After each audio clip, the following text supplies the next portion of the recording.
We are going to start case studies as I found that case studies are very important. So the case study is based on moral thinker and philosopher from India and words. First one is one morning Buddha was teaching a group of people. He found himself on the receiving end of a fierce outburst of abuse from a bystander who was for some reason very angry. The Buddha listened patiently while the stranger vented his rage, and then the Buddha said to the group and to the stranger, if someone gives a gift to another person, who then choose to decline it? Okay, tell me, who would they then own the gift? The giver or the person who refused to accept the gift? So, the giver or the person who? So the giver, said the group after a little thought. Any fool can see that, added the angry stranger. Then it follows, does it not? Said the Buddha, whenever a person tries to abuse us or to unload their anger on us, we can choose to decline or to accept the abuse, whether to make it ours or not. By our personal response to the abuse from another, we can choose who own and keeps the bad feelings. How is Buddha's calm analysis of our emotions relevant for having a moral composure in our conduct and discharge our duties? So this was a small story on the Buddha. So Buddha was listening patiently while the stranger vented his rage, and then the Buddha said to the group and to the stranger, if someone gives a gift to another person, who then choose to decline it? Okay. And tell me, who would then own the gift? Who will say no, I don't want, and who will say yeah, I want? The giver or the person who refused to accept the gift. So who will say no, who will say yes? So the giver said, the group after a little thought, any fool can see that. कोई भी बेवकूफ देख सकता है, added the angry stranger.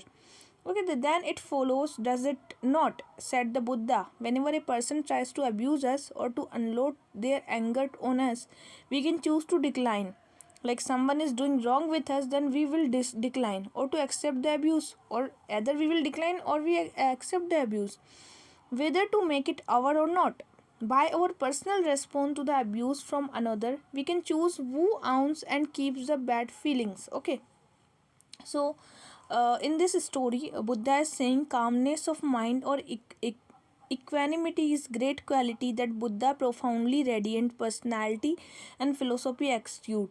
It is relevant to recall these lines of an early Buddhism poem, Therigatha. If your mind become firm like a rock and no longer shakes, in a world where everything is shaking, your mind will be your greatest friend and suffering will not comes your way. Okay, to have a mind that is our greatest friend, that's something the most of us want. The mind that doesn't shake is a description of mind that is equanimous. So equanimity describe a complete openness to experience without being lost in reaction of love and hate.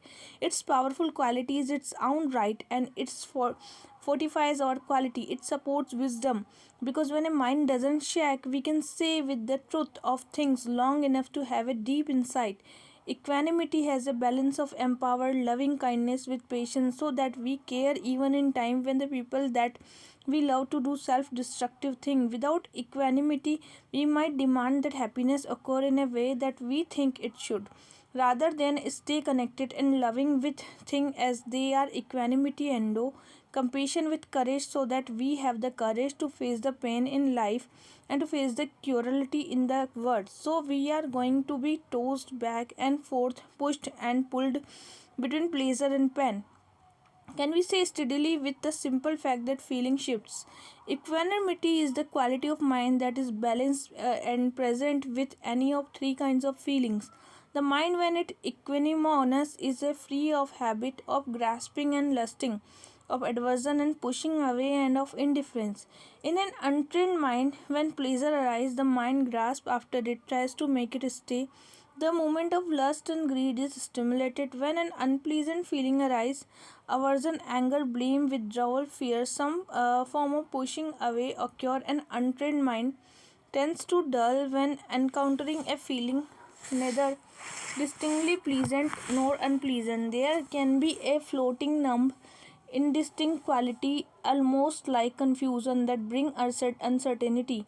The perception is not exciting enough to pay attention to, basically because it's not quite pleasant and it's not quite unpleasant.